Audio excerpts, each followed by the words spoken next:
We are now in the second half of Tall Tales. First half, we had some technical difficulties. We were about 18 minutes late getting on the air because we lost island power temporarily. But real Joe MacGyver Cruz was able to get things fixed up and back online. All systems go. The Facebook app was a little bit troublesome from time to time. A couple of people reported that they wished Bob would stop practicing his deadpan routine. We know that sometimes his face is not very, he doesn't express much, do much expressing with his face, but it looked like he was wearing a mask. But that was a Facebook flaw, right, Real Joe Cruz? Yes, sir. That wasn't the natural me. No, sir. Yeah. So now it looks like Facebook is working correctly. The mic is working correctly. You rebooted Facebook, right? I did, sir. Yeah. The telephone switchboard here is acting kind of strange. It looks like I'm getting staccato telephone calls, all of which hang up repeatedly. But I would really like to have you help me out here. Call the station, call us up, and speak on our international radio listening audience, and just to make sure that everybody knows that all systems are go. 888-8255, 888-TALK. I think just before the break, I was once again commenting on Tina Rose Munya Barnes, the speakers. The good news is that she hasn't found any danger to the public health or safety causing her to call an emergency session of the legislature or waive the public hearing on any bills for a whole 7 days. So maybe she's going for the record there on that one. Okay, next item on the card is the Attorney General of Guam leaving on a jet plane, Camacho, versus Tom Fisher. The Attorney General has issued a response to the show cause order filed by Attorney Tom Fisher, who is seeking any records of discussions with internal staff or governor's office over the issue of double pay for frontline Gov Guam employees. I still don't, the longer I do this, the less I understand what a frontline employee is. Fisher filed a show cause order in Superior Court on Tuesday. He says the Attorney General has failed to respond to the Freedom of Information request he filed for those internal emails and documents on double pay. He wants the court to order the AG to release those documents. Here's a quote from the Attorney General. Attorney Fisher has asked to access the private conversations and thoughts of our employees, and we have said no. Private conversations and thoughts. And the Attorney General is not going to show those. I don't think we're talking about any videos here at the Attorney General's office. No. That's the governor's office. Yes, sir. Yeah. Okay. Neither our FOIA laws nor the principle of transparency require that government employees give up their right to privacy. And this right to privacy is something I never let the opportunity go by to discuss. I hear a lot of people, that's my right to privacy. Well, once again, this interesting little book that I carry around with me, right here, called the United States Constitution. If you have it in a Word document and you run a search and replace, you won't find the word privacy in there anywhere. There is no constitutional right of privacy unless you want to have an abortion or unless you want to marry someone of the same sex. And somehow a right of privacy springs out of nowhere in those cases. But I don't know. I haven't seen what Fisher asked for, but let's hypothesize a little bit. Let's see if we can figure out what's going on. If you have an attorney, if you have an employee at Department X, he goes to work at 8 o'clock in the morning, and he's working on a project dealing with money, let's say, and at 9 o'clock, he sends a WhatsApp message to an employee in Department Y about that same subject. That's his right to privacy, right? Because he did it on a WhatsApp. I can't see that. That doesn't seem right. It seems to me, no matter what, if you had Department A and Department B that were across the yard from one another, and you strung a piece of kite string between the buildings and put tin cans on either end of the string and talked into those tin cans, that is not a private conversation. It doesn't matter what means you use to carry on the conversation. The definitions in the Sunshine Law are pretty broad. And if your conversation deals with how the government is conducting its business, then it's not private. So, Fisher is a private lawyer, and he's representing someone. Well, I don't know. Yeah, I think he's representing himself here. I don't think this is on behalf of a client. He's representing. This is Tom Fisher's FOIA. This is not Topaznia's FOIA. And according to the statute, anybody can file a Sunshine Law request for any reason at all. No one can say, well, why do you want that? Because if you don't have a good reason, you can't have it. That's not how the law works. So if the content of those messages deals with how the government conducts its business, I don't see that there's any right of privacy there. Now, if the Attorney General has screened all of those things and found that people during the time that they were on the job are sending messages that are protected by the right of privacy, or excuse me, there is no right of privacy, that they are personal and that they don't deal with how the government conducts its business, well, then I have another kind of nasty question. Why are they doing it on government time? So where do you work? Well, I work over at Department X. What time do you get to work? Well, I'm supposed to show up at 8 o'clock. I usually get there at 8:30. By the time I go on Facebook for an hour or so, you can call me at 10 and we can conduct some business then. I don't think that you're supposed to do that. I think your work time is supposed to be devoted strictly to your duties, not chatting on WhatsApp or going to your Facebook or anything like this. So if the Attorney General has a reason that he does not want to release those records, he should be a little bit more upfront than talk in terms of government employees give up their right to privacy, because I don't see that a government employee has a right to privacy when he's on the job. Oh, that's pretty hard, Bob. Well, yeah, it is pretty hard. But, when you go to work, when you come to work, you're supposed to work.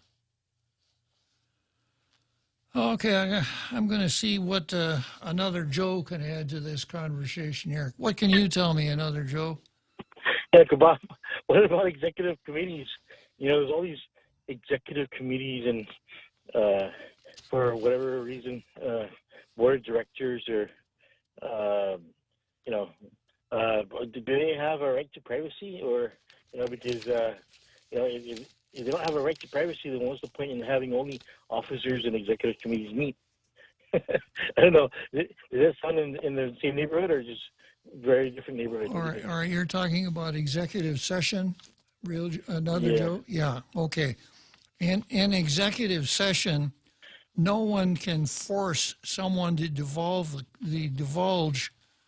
the contents of a properly called executive session. But that is not a right that accrues to the members of the board that are in executive session in their personal capacities. It's something that arises in their official capacity.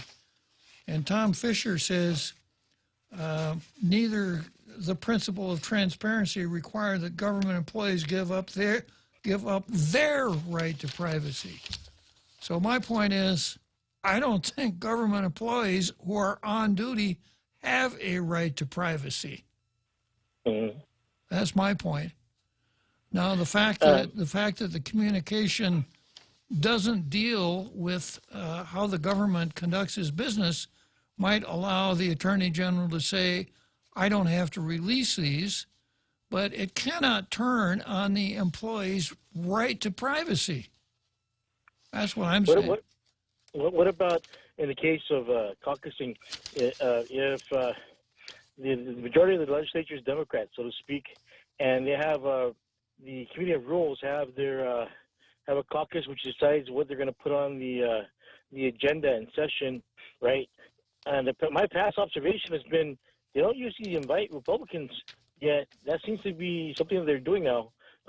If they had decided not to invite Republicans to caucus, which would can that caucus be related to session within a given month, or is that inappropriate? And also, can Republicans be privy to what the conversation was within that meeting in the Committee of Rules? Okay, starting out, the Committee on Rules always has minority membership. Another Joe always does. And the Committee on Rules doesn't caucus. A caucus would be limited to the members of a party. Okay. So you could have a caucus of all of the Democrats on the Committee on Rules, or a caucus of all the Republicans on the Committee on Rules, but the Committee on Rules itself doesn't caucus. Now, the open government law says that a meeting of the legislature is a public meeting for the purposes of the law. However, caucuses are expressly accepted. So when senators are meeting in caucus, whatever happens there is you cannot force disclosure of it. It's just between them. Yeah. In the caucus. Okay, thank you for your time there, Co-op. Okay, another Joe. Thanks for calling. And let's see. Jimmy again? Boy, we got a pattern here. First another Joe and then another Jimmy. Okay. Hi, Jimmy. Welcome back on the Ferris wheel. No, you were talking about Roger Fisher. Calvin's lawyer. Tom Fisher. Okay, Tom Fisher. Yeah. Calvo's lawyer. He's got an office down there in Agana. Yes, he does. And you're supposed to it advertises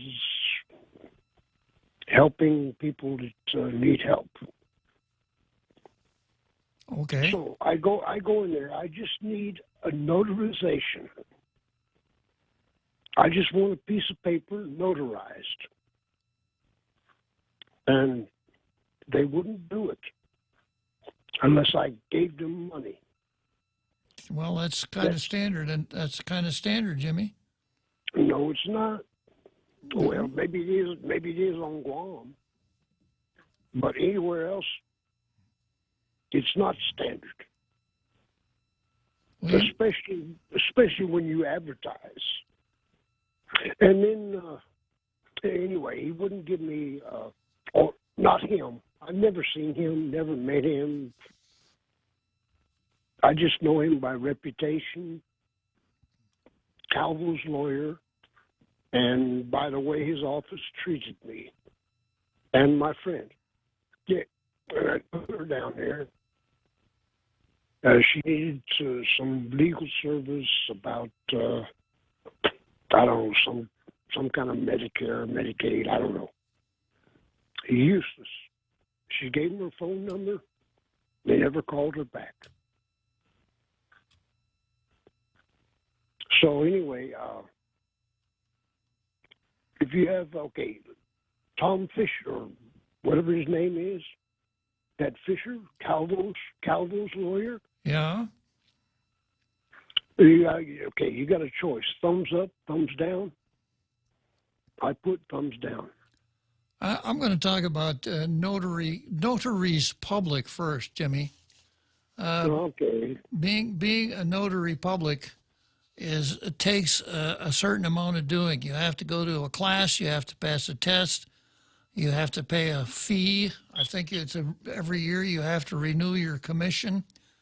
You have some very strict record-keeping requirements, and if you screw up, you can go to jail. It's a very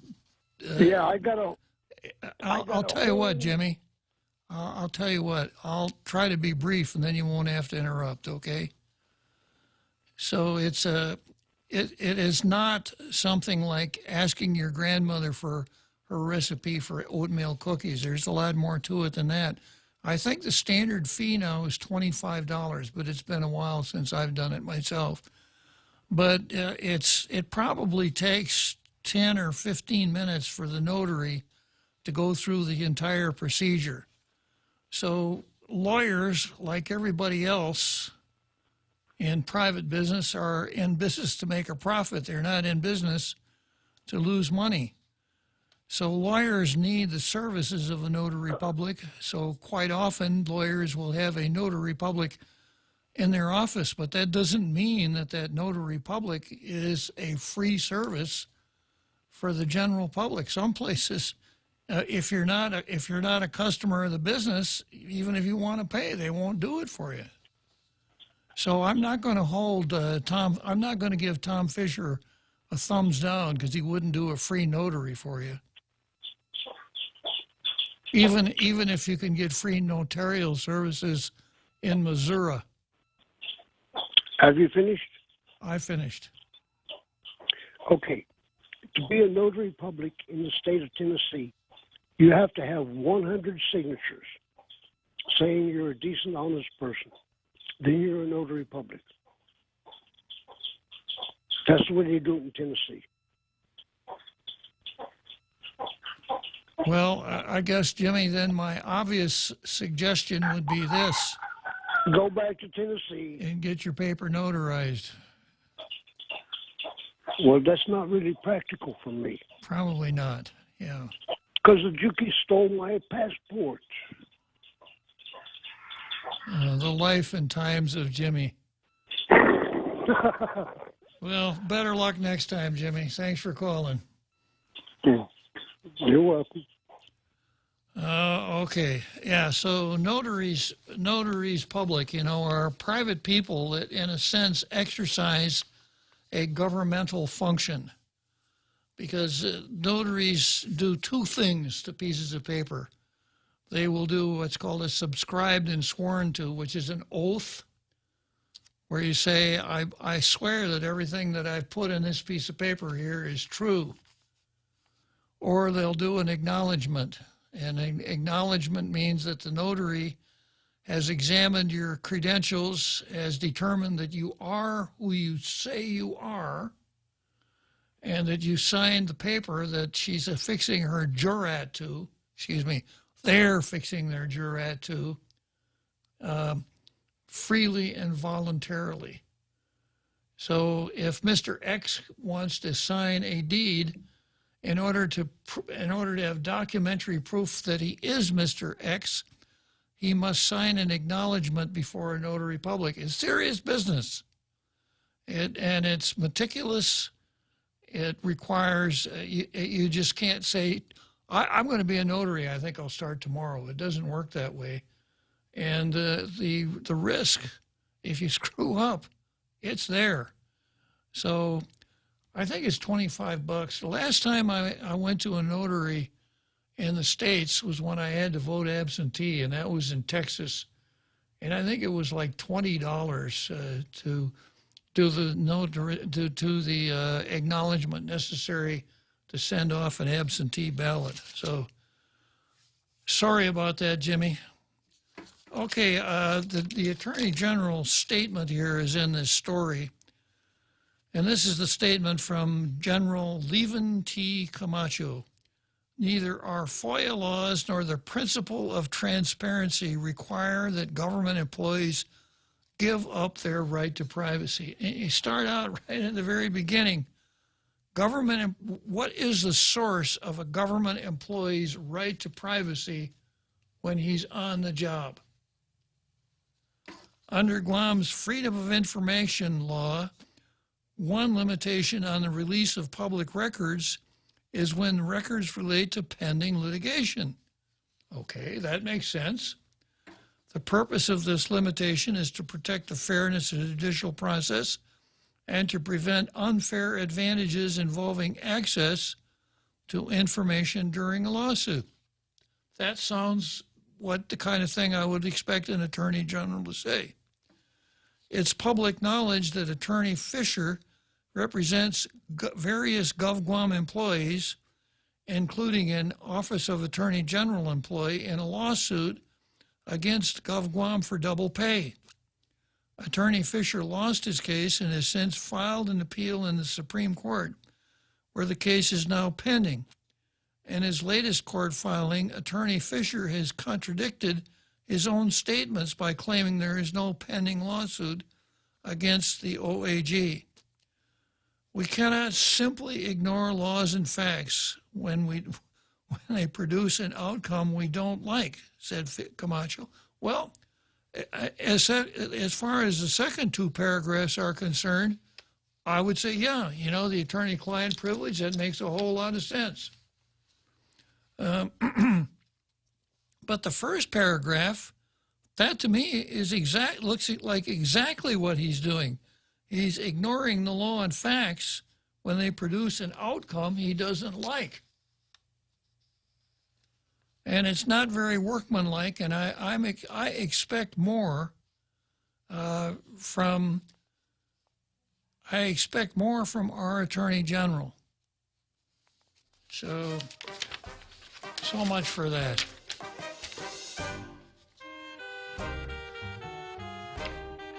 The Extra Point with Jerry Roberts of Guam Training. Hi, I'm Jerry Roberts, and every day on The Ray Gibson Show, I get to comment on the incredibly diverse, fun, challenging, sometimes frustrating, often exciting, but always interesting world of work. I hope you'll be there with us. You can find daily transcripts of The Extra Point at guamtraining.com. Tune in every weekday morning at 7:20 for The Extra Point with Jerry Roberts, brought to you by Guahan Insurance Services and First Hawaiian Bank on 93.3 The Point. Mezcla Chamorro Fusion Bistro in Hakaʻi and Tumon are now open for takeout and free delivery services in selected locations. For more information, call 479-2652 or 969-2652. Open Monday through Saturday from 11 a.m. to 2 p.m. and from 5 p.m. to 8 p.m. Mezcla Chamorro Fusion Bistro brings you island hospitality with the true taste of modern Chamorro cuisine at the comforts of your own home. They take your favorite local dishes and serve them with extra flair you will only find at Mezcla, a true taste of Guam. Talk with Bob Klitzkie is brought to you by Horizon Properties. Call 646-7616 or 777-7792. You can also visit them at horizonpropertiesguam.com.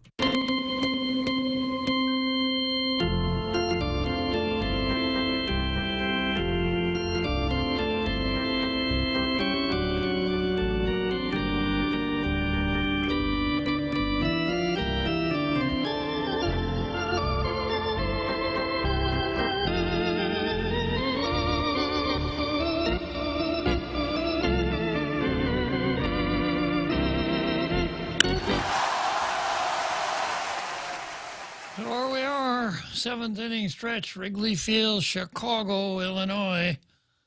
And I'm going to go from Chicago to San Vitores. San Vitores Boulevard. San Vitores Boulevard named after, real Joe Cruz. Pauly San Vitores, sir. There you go. So this is the next item on the card here. Picks up on something that we dealt with yesterday. Guam's history connects to Black Lives Matter.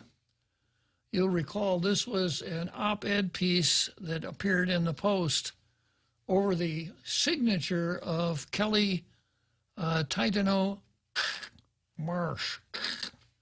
And if Kelly Titano, as you were, Kelly Titano wrote it, I expect it made one of her employees very happy, certain Michael Bavacqua, because it certainly is an example of the separatist line. So if you remember that, I hope you remember that, because she traces Black Lives Matter all the way back to when the Spanish colonized Guam. So this is a piece by Father, I call him Hetzel, I think he calls himself Hezel, Fran Hezel, former full-time director of research, Pastoral Institute, known as the Micronesian Seminar. He spent several years in Micronesia. And this is what he says: San Vittoris, hero or villain? Stand outside the new museum and read what's inscribed on the wall. Quote, before these Spanish people arrived, we didn't know rats, flies, mosquitoes, and disease. Just to underscore that point, there are statues of the chiefs, Hurrao and Awaran, who resisted the foreigners, those despoilers of this land.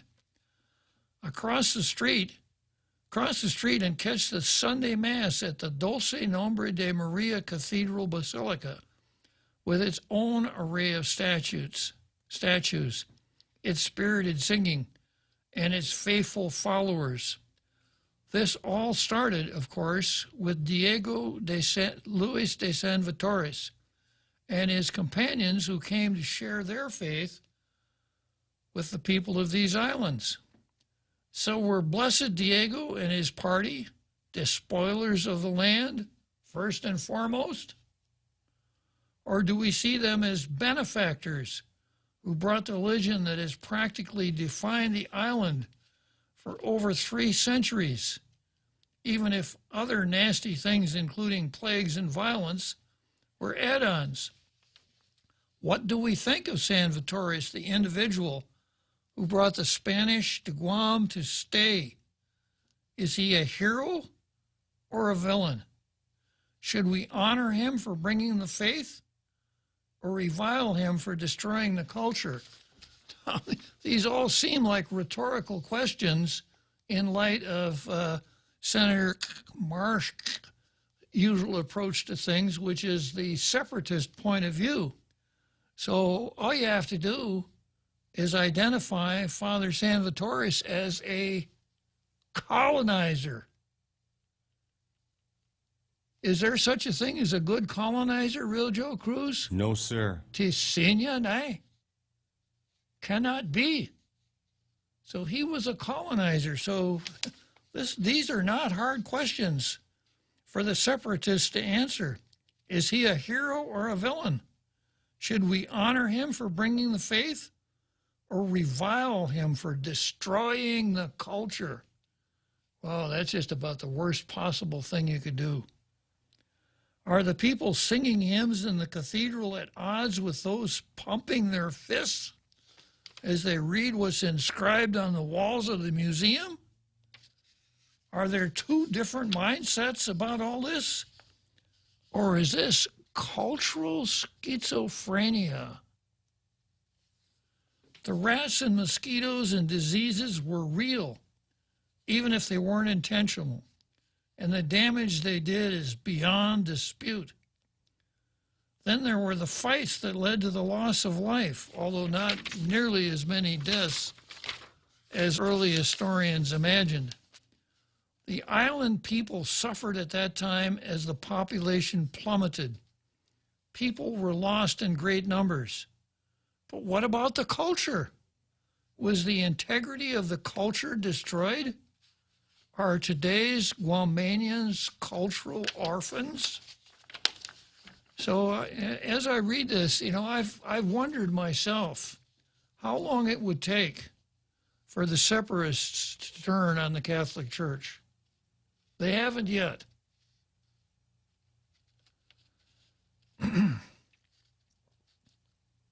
What about the culture? Was the integrity of the culture destroyed? Are today's Guamanians cultural orphans? Well, no, because Frank Rabone invented those songs and dances in 1987. So, you know, you can watch TV, you can watch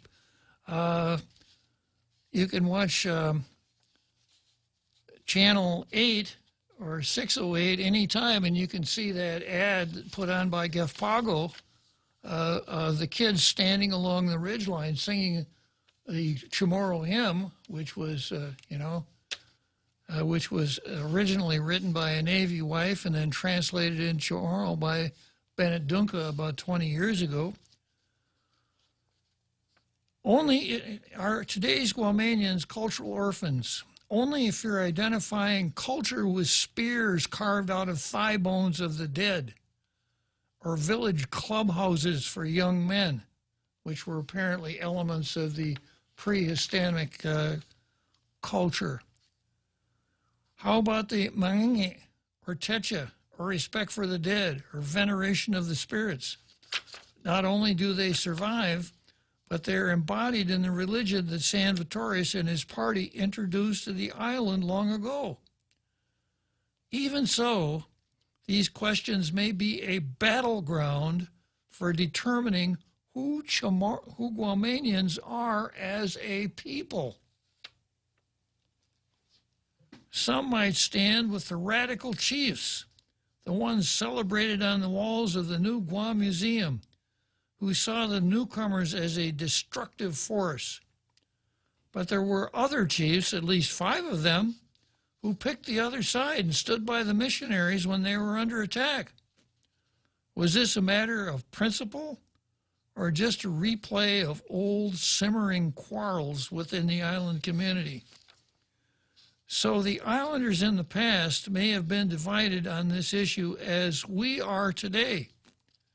In the end, though, they bowed to the inevitable and worked together to stitch together a new life for themselves, a life that would have traditional elements woven into the new village life.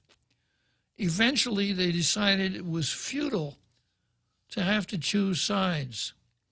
The results seem to have worked out pretty well so far, most of us would agree.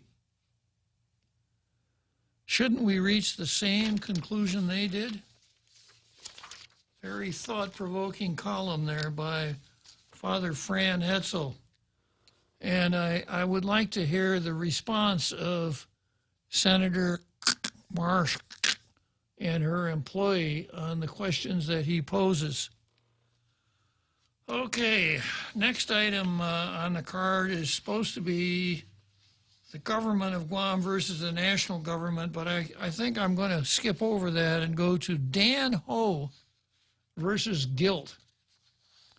Dan Ho writes a column for the Daily, as he were for the Post, and apparently has lived on Guam for a part of his life.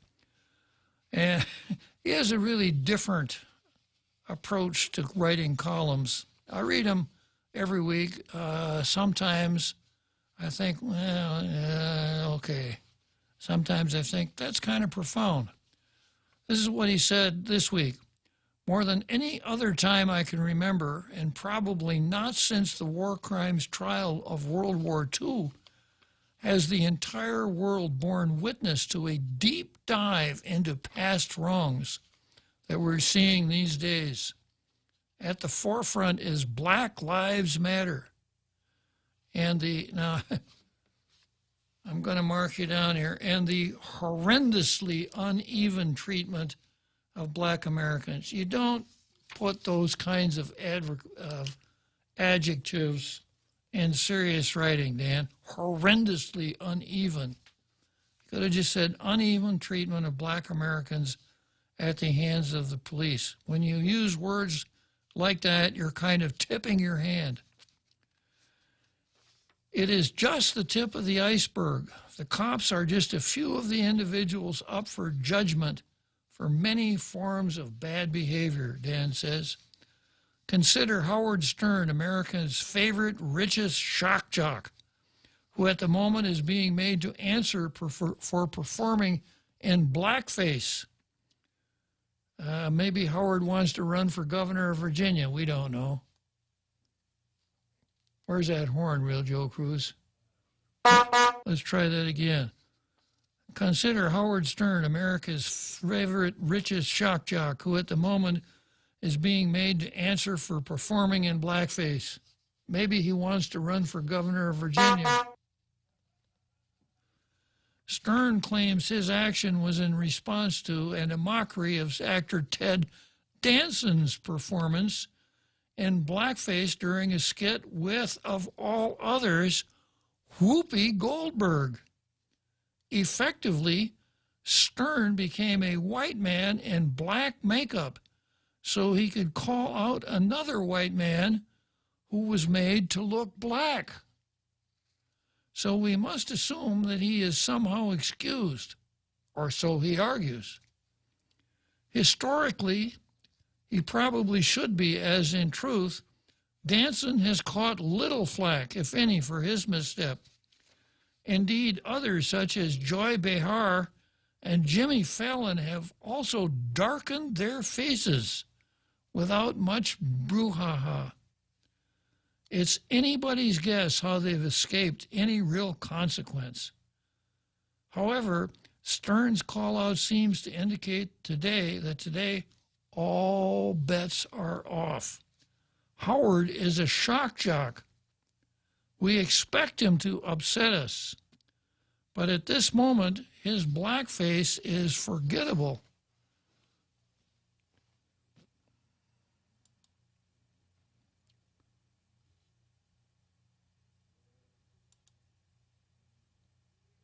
I just lost my Facebook here, Real Joe Cruz.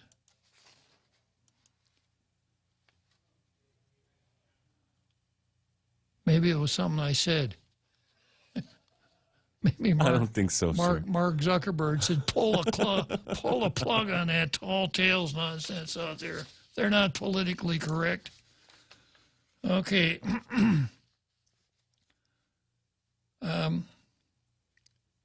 Similarly, Anna Wintour, the so-called Empress of Fashion, who has been the editor-in-chief of American Vogue for 3 decades, has always hovered above accusation, partly because she is so connected by fashion to the most famous black celebrities in the world. A couple weeks ago, no one would have dared to challenge Ms. Wintour. After all, she is the woman who put Naomi Campbell on her first September issue as editor, and Beyonce, Oprah, Michelle Obama, and many other black women, to name a few. In fact, it is who she put the only man on the cover, Kanye West. Anna was untouchable, but her days in shielded safety are over.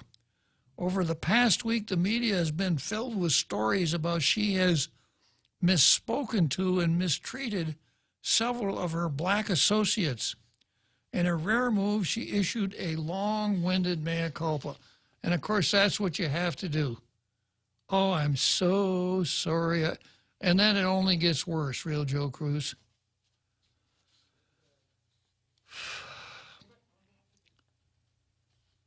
Okay. Coming from a woman who inspired The Devil Wears Prada, people are taking note. But through the scrutinizing lens of Black Lives Matter, it might not be near enough to save her hide. Elsewhere, people of much lesser magnitude are losing their heads. The editor of Bon Appetit resigned for brownface. He dressed as a Puerto Rican for Halloween a few years ago. Duchess Meghan Markle's best friend, a minor social media influencer, was dropped by sponsors and lost media jobs because a fellow black influencer accused her of bigotry.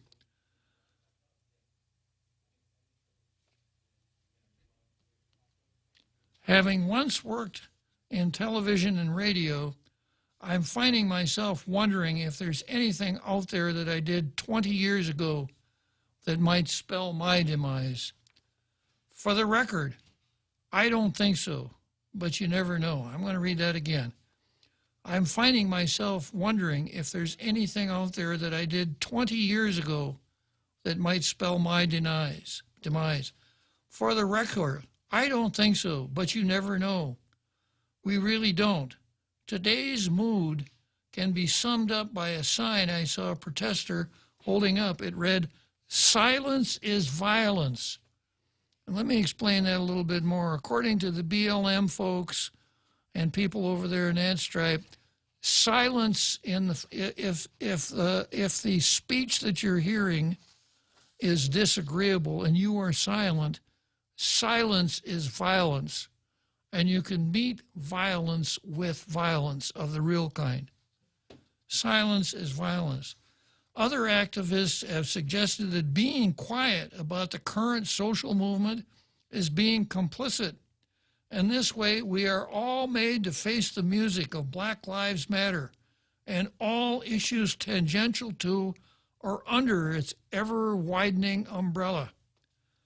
Whether anyone likes it or not, this searching oneself by nobodies like me is probably what must happen for the nation to unify. We must all feel the guilt in the same way we feel national pride, even if we have nothing to feel guilty about. I think Dan has really nailed it. He calls himself nobody like me. Whether anyone likes it or not, the searching oneself by nobodies like me is probably what must happen for the nation to unify. We must all feel the guilt in the same way we feel national pride, even if we have nothing to feel guilty about. I'm guessing I don't know what it takes to create a national movement. If it is establishing a shaky sense of security, it's certainly working on me. So I know I took a long time to get there, but here's the key. Whether anyone likes it or not, the searching oneself by nobodies like me is probably what must happen for the nation to unify. We must all feel the guilt in the same way we feel national pride, even if we have nothing to feel guilty about. I'm just guessing. I don't know what it takes to create a national movement. I think that he has really nailed it, and that is what it means to be woke. And I was going to use something like that to explain wokester Jim Moylan's victims. Jim Moylan's hate crime bill, that he has nothing to feel guilty about, but it's his way of apologizing. Okay, we're coming into the home stretch here, and I've got another Joe on the line again. So we'll pick up with another Joe in the home stretch. The Guam Visitors Bureau and Island Beautification Task Force invite you to come out and join the community on Saturday, June 27th, as we work together to beautify our island. Showtime is at 8 a.m. Let's take a moment to show our island pride, to get up and move towards building a better, safer Guam for our friends, families, and visitors. Learn how you can sign up for a beautification site or donate supplies at GuamVisitorsBureau.com and follow social media pages for updates. Special thanks to the stations of Choice Broadcasting. Everyone has a busy schedule these days, and sometimes we forget to schedule our routine dental checkup and cleaning. Don't neglect your dental health. Schedule one today with Dr. Robert Yang and his Smile Team, conveniently located at the East West Business Center on Marine Drive, Upper Tumon. Call us today at 647-8702 or 3. Again, that's 647-8702 or 647-8703. We make smiles happen. Tall Tales with Bob Klitzkie is brought to you by Bank Pacific, banking on the Pacific for 65 years.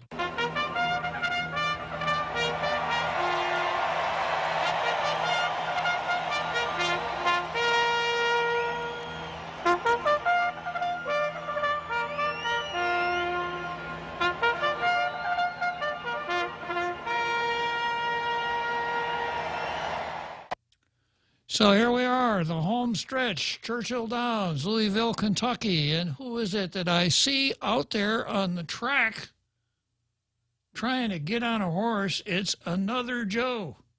Good afternoon again, Another Joe. Welcome to Churchill Downs.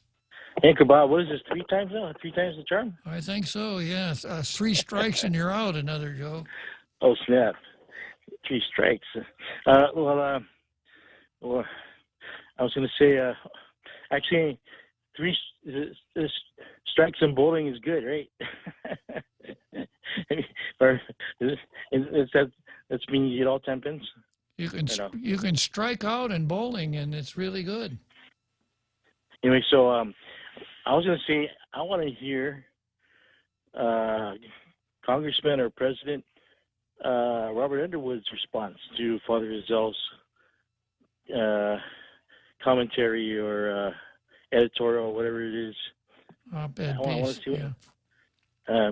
I think it would be very, very insightful and thought-provoking. And as a matter of fact, we can gather all the intellectuals and sages like yourself into a room and see what they can come up with. It would be like Guam's version of the TED Talks. But anyway, I think that's something to touch on, Uncle Bob. The idea of what is there such a thing as a Chamorro, and do we want to preserve it? And exactly what is that thing which is Chamorro? Because in contemporary times, it's definitely Christianity moving into that identity, and I can't imagine what that identity would be without it. In fact, you could argue that Christianity is the excuse, might be the trade-off for all of the bad experiences that the Indios experienced before they became mestizos known as Chamorros. So anyway, I think it's important to keep referring back to our elders there and our intellectuals of Kabab. Anyway, so I'll leave you with that thought, and hopefully someone else calls it with something. Or, well, we're almost at the end of the program. Thanks a lot for your time, Kabab. Okay, Another Joe. So it was a pleasure talking to you. So, did Another Joe have a question? I don't think so, sir. Okay. So that was a pretty interesting piece by Father Hetzel, and it takes me back to the explanation that I was providing the other day for, what was her name? It was on the calendar.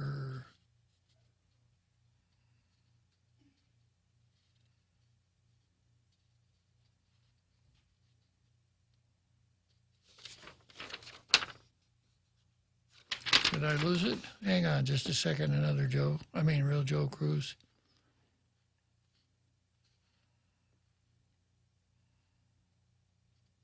You have a call line 1, sir. Okay. It's Tina. Good afternoon. Good afternoon, sir. Hi, Tina.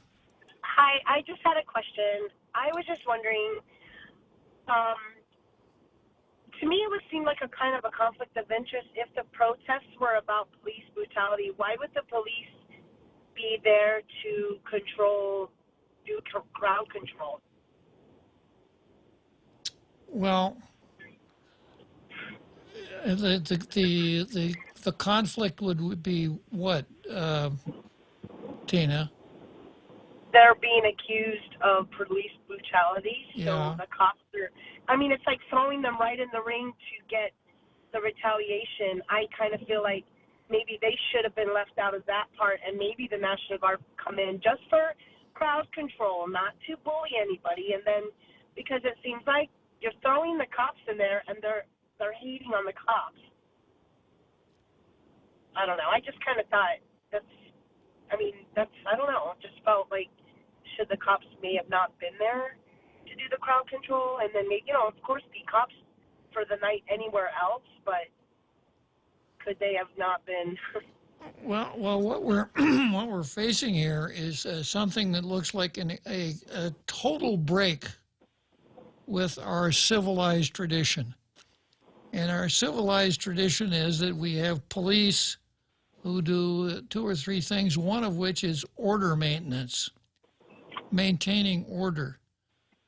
So we have everyone has a right to peaceably assemble and petition the government for right of redress of grievance. People have a right to assemble in public and under some circumstances even parade down the street. Yeah, you need a parade permit to do it, but there can't be any rejections of parade permits based on the content of what it is that you're demonstrating about. So the police are supposed to be there to do things like direct traffic, make sure that the protesters are not blocking traffic, and to protect the protesters from people that would do them harm. So if you don't have the police doing that, who would you have doing it? The National Guard is not generally seen as a police force, and the National Guard, ordinarily, you see the National Guard 1 weekend a month and 15 days in the summertime, unless there's some sort of state emergency that would call the governor to call the National Guard to duty. But it's usually fires, floods, earthquakes, and things like that, Tina. I don't think we had quite enough time for me to completely answer, but I hope that helps. Okay, I mean, I'm just saying the protest was about them. So I think they shouldn't have been the ones doing the crowd control. Okay. That's all I'm saying. I would have thought it out if I was like the mayor of that city. I would have because they called in the National Guard when it got crazy. So maybe you could use the word provocative in your explanation. Maybe having the police there was provocative as far as the demonstrators were concerned. Well, the reason they were demonstrating, that's all I was saying. Okay. Thank you. Nice talking to you again, Tina.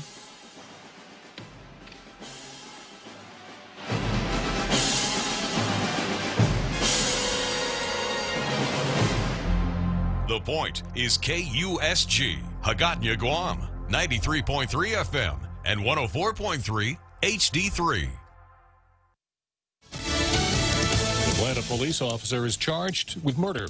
I'm Jack Callahan, Fox News. The fired Atlanta cop who shot and killed Rayshard Brooks last Friday night, charged with murder, assault, and 9 other crimes. Fulton County Prosecutor Paul Howard Jr. The demeanor of the officers immediately after the shooting did not reflect any fear or danger of Mr. Brooks. Lance LaRusso, the attorney for fired Officer Garrett Rolfe, says the prosecutor is ignoring the fact that Brooks ran from the cops, fought with them, stole a taser from them, and then fired it at them. The officers should be wondering what's going on behind him. Is this somebody who has another type of weapon that they didn't see? Is he trying to carjack somebody? Anybody in the area is in danger. Rolfe could potentially face the death penalty if he's convicted. The Georgia Bureau of Investigation says the prosecutor did not discuss the charges with them, and they continue their own investigation. Some Atlanta